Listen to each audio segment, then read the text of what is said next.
Hi guys, what's up? It's me, Mickayla Fatovic, and I'm the broker owner of Elite Class Property Management and Real Estate Company.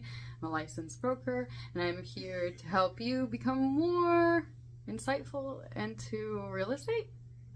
The question, Mickayla, we don't know this. So really quick, somebody who reached out to me from seeing one of my videos or a couple of my videos sent me a really cool link. I'm going to put it down below. If you are in Brevard County and you're doing short-term rentals and you've been running into the Brevard County short-term rental restrictions that are super not private land friendly, so like the 90-day minimum to rent your own property out, or even the 30-day minimum to rent your property out, then this might be of interest to you. Someone created this. I'm not entirely sure who created it, but it's pretty awesome. And all you have to do is put in your first and last name, the email, and then it will actually automatically send a message or emails over to the governing body. So yeah, thank you, Vinny, for sharing that with me.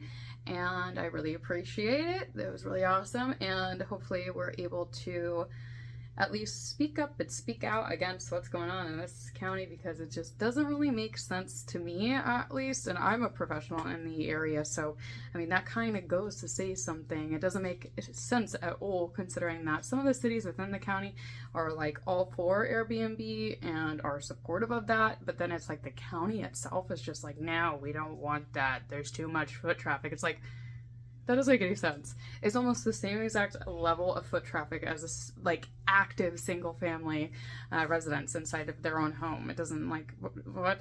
If anything, it's actually bringing more revenue to the county and bringing more revenue to the city through the sales taxes that they have on short-term rentals.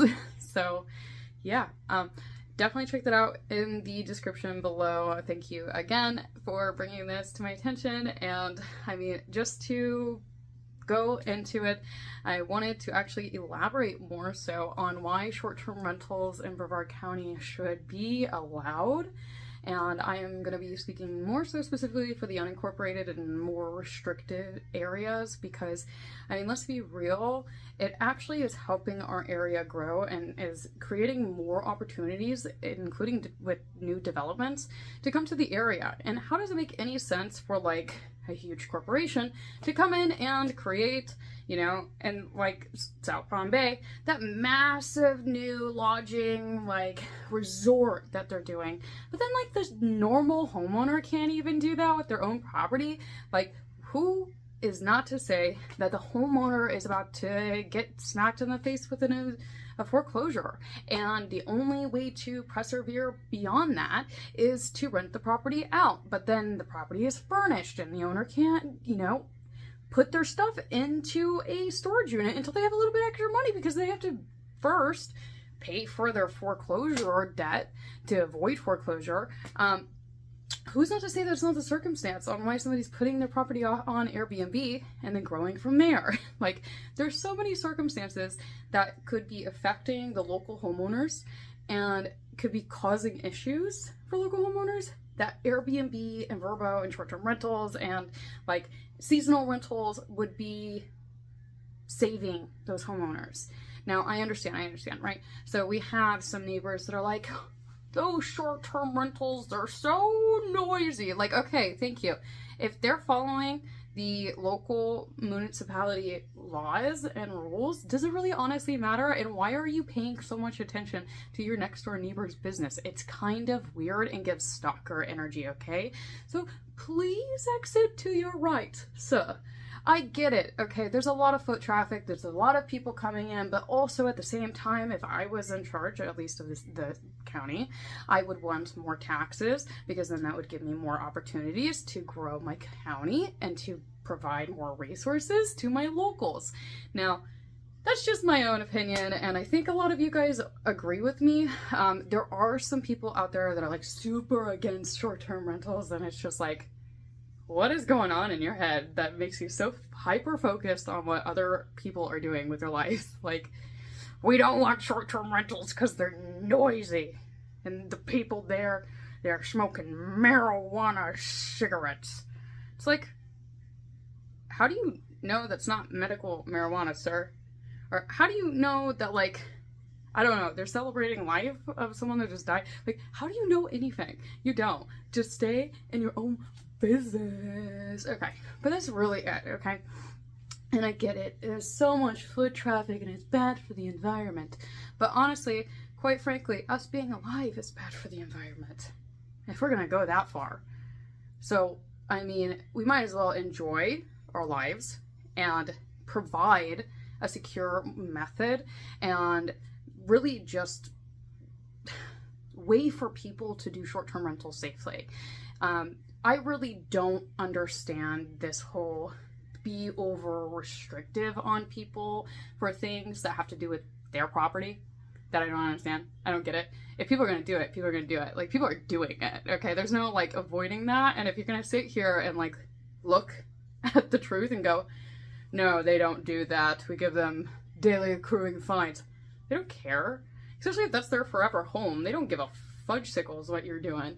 Like, let's be honest. People are going to do what people want to do, and you can either provide them with the opportunity to follow the rules and do it safely and then create more intense punishments, or you can just do your daily accruing fines and then, you know, yay, I got $100 a day for 2 days because Sally was doing short-term rentals and she had her license, she had insurance, and she was actually being really safe, and there was never a noise disturbance. It's just Mark over here, he just didn't like the smell of what was coming from this property.